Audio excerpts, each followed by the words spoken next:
My name is Ibrahim Mahama. I'm a visual artist from Tamale, Ghana. The starting point for the installation is Spell of Good Things. A couple of years ago, one of my younger brothers died in Tamale at the hospital.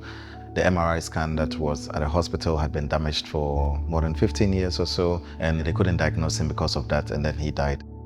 I think that his death could have been prevented. And of course, it's not an isolated case. You can also look at it in relation to the deteriorating healthcare system, not just in Ghana, but across the world.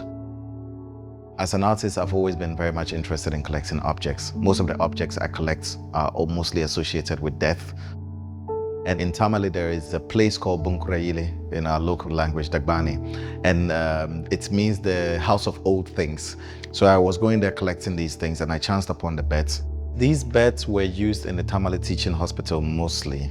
And because they've been used to a point where they're broken and they have rust and other things in them, I think that they somehow embody the memory of the history of the beds themselves and the systems that they are coming from. During the post-slavery era, Ghana was becoming a fast producer of cocoa in the world. So the British needed to extract or exploit cocoa. So the railway infrastructure was built, and then the idea was to use it to extract commodities. People from the north and other places would migrate to the south to work in the mines, to work on building the railway. So I was very much interested in the history of that labor to begin with. When I acquired the trains, they were not just any ordinary trains. They were trains that had very deep historical meanings and relevance. And I thought that it was somehow very important for us to be able to draw this connection. But when I transported them from Accra all the way to Tamale, where my studio is, I had to remove the leather in the seats because I wanted to repair the train and reuse the train. But the leather was quite interesting. I almost interpreted it as if it was a scarred body or a body that we were somehow peeling. And then I wanted to complicate that further because there I realized that it almost had this relationship to a body which was in a state of decay. So there are these migrants who historically have moved from other places to the city centers for work, and mostly they tattoo their names on their bodies in case they died or they were moving in transit and they were lost or something happened to them. It was a way to identify the body. And I thought, okay, why not combine that with these leather forms?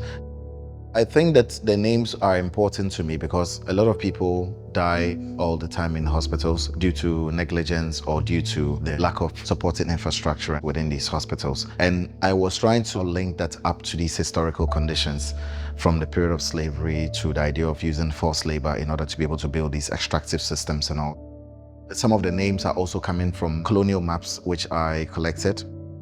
Also, the Geological Survey Department would collaborate with these Japanese companies, which they'll fly these planes across different cities, make manual photographs of all these places, and they had to train Ghanaian cartographers to manually draw the entire cities. Well, I thought that it was actually quite interesting to use those topographies and then superimpose the drawings of the beds, because when you strip the beds down to lines, it just becomes a topography of a landscape, and I thought that could be a skeleton on top of these maps. But also, I found these historical documents from the early 20th century which showed the men that were carrying the rail lines and the building of the rail lines across the tropical regions in Ghana. So the idea of the drawings also came about, the idea that, okay, wouldn't it be interesting to somehow combine the rail lines together with the body? So I was very much interested in what it represents in allowing young men who are mostly unemployed due to economic systems to carry these rail lines, and looking at the relationship between the heaviness of the objects and then the body. The thing that draws me to these objects is the life that is within these objects. They accumulate life or memories in such a way that we as human beings do not accumulate, because we are mostly living through linear time, and these objects are somehow going back and forth into time in terms of what they are. And sometimes you think one object will not be able to do justice to it. You need maybe multiple objects, because each object also has its individual voice. And then with these multiple objects coming together, they will be able to tell a much bigger story. A lot of the work that is represented here mostly deals with the question of death, but it's not so much about death as an endpoint in itself.